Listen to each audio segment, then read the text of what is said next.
The MacBook Air, in my opinion, was a shift in modern laptop design.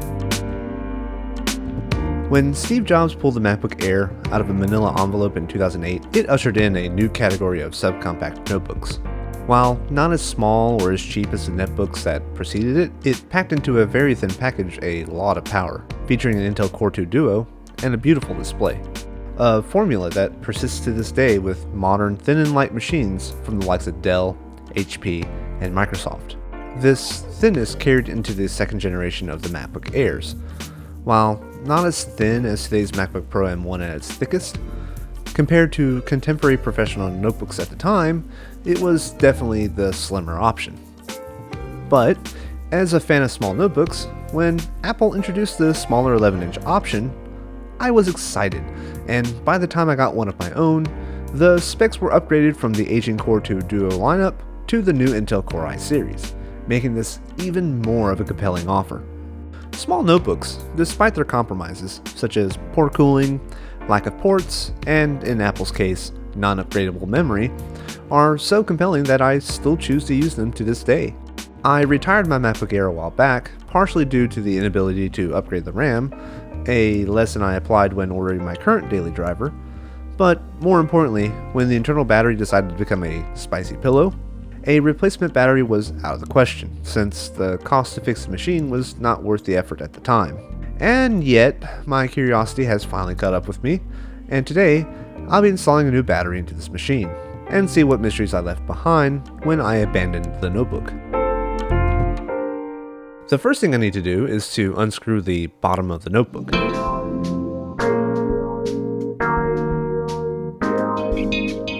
Apple, frustratingly, used pentalobe screws on the bottom of this machine, making it clear that the average user was not to tamper with it. Apple's choice of using non-standard screw types first appeared in the mid-2009 MacBook Pro, supposedly to keep you from replacing the internal battery, and has been a consistent choice on nearly every Apple device since.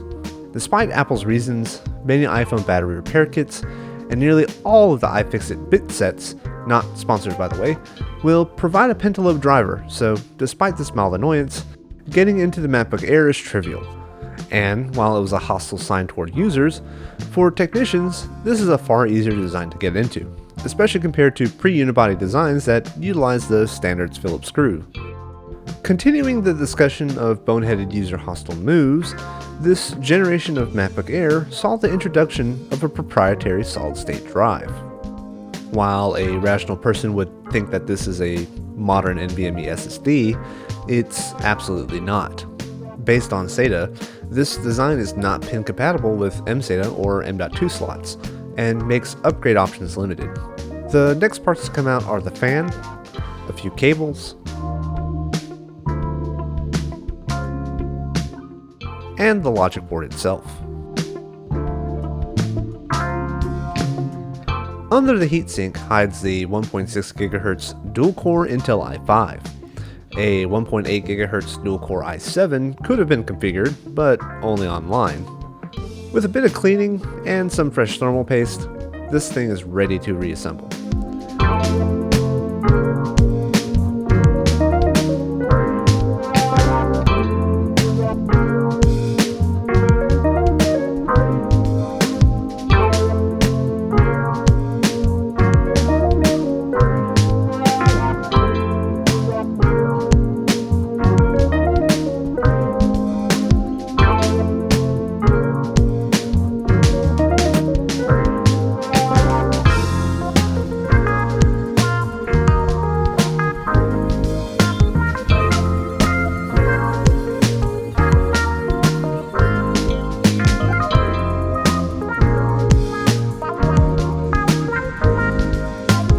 Carefully screwing the battery in place and plugging it back in, I close up the chassis and call the replacement done.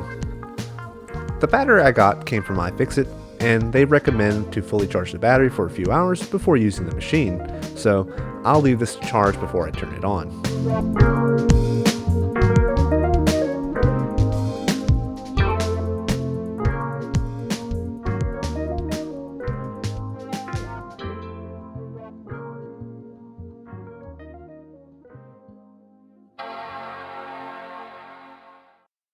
The last time I used this computer, it was severely struggling with normal tasks under macOS El Capitan, so I switched the machine's primary OS to Linux. At the time, I would do occasional field work managing network switches, so most of what I needed was a terminal window and a network connection. On top of that, I could still comfortably browse the web and look at documentation. It was a perfect companion well into my early career. But after copying some personal data off this machine, I need to wipe it since it still contains some sensitive information from my last job. This gives me a perfect opportunity to give macOS another try, since having an Intel Mac in my possession will be a useful thing. Internet recovery mode was available on Macintoshes starting in late 2011 and was extended to models introduced as early as 2010. Of course, this requires a decent internet connection, so I brought it home. The Dell Dimension experience waiting around in my workshop for software to download over an LTE connection has taught me that I hate doing just that.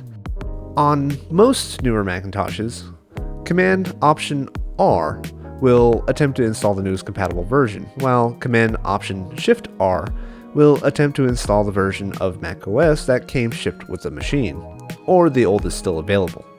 Once the machine is able to boot into the installer, the process is the same as if you were to boot off a disk or from USB. My machine didn't exactly behave like I described earlier and installed macOS Lion anyways, so there was plenty of additional installing afterwards to get this up to High Sierra. Multiple hours, in fact. Learning from my past mistakes has paid off. I even had time to make dinner while this was going on.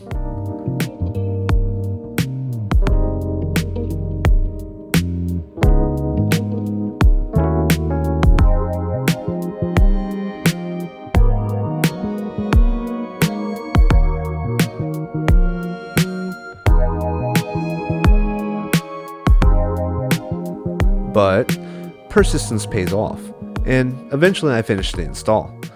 So, how does this machine behave with High Sierra? Honestly, not as bad as I thought it would be. Sometimes loading apps would be sluggish, but not unacceptably so. Relatively modern versions of most software I'd want to use is available, and browsing the web with Safari isn't unreasonable. I've been spoiled by my M1 because battery life and heat are my only complaints. Unfortunately, as new as High Sierra is, it's officially no longer supported by Apple. That doesn't mean I can't attempt to install Monterey on an unsupported machine. The community has figured out how to force it onto older Macs.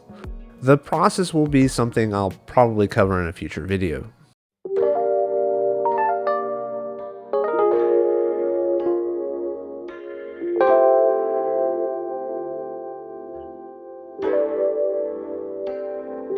But you might ask, why would I want to push this machine into possible unusability when I have a more modern Mac?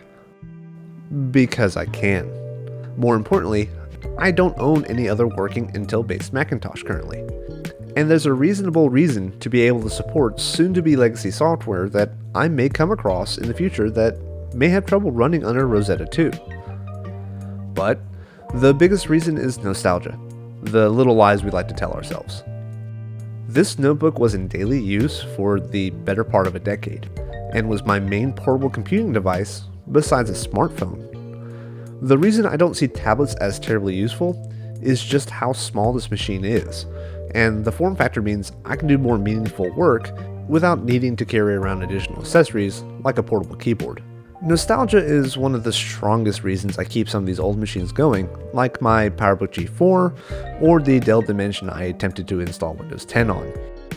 The desire to keep what you personally hold dear and the attempts to recapture old feelings these objects give are one reason why I do this, and it shapes the decisions I make when choosing modern hardware. Nostalgia is also why I really love covering these more vintage machines. Stuff like the SE30 are neat to look at, and are a great challenge to get going again. But the reality is they don't evoke the same emotions in me as this MacBook Air. There's a sense of false nostalgia for these older machines people love, but I'm still excited about exploring them, these truly vintage pieces of hardware, even if the feelings I get are anachronistic nostalgia. And with that, I think this is a great place to end this video. I appreciate that you decided to spend your time with me, and I hope you got some kind of enjoyment out of this. Follow me on Twitter, where I yell into the void, and join my Discord. Links are in the description. And as always, thank you for watching.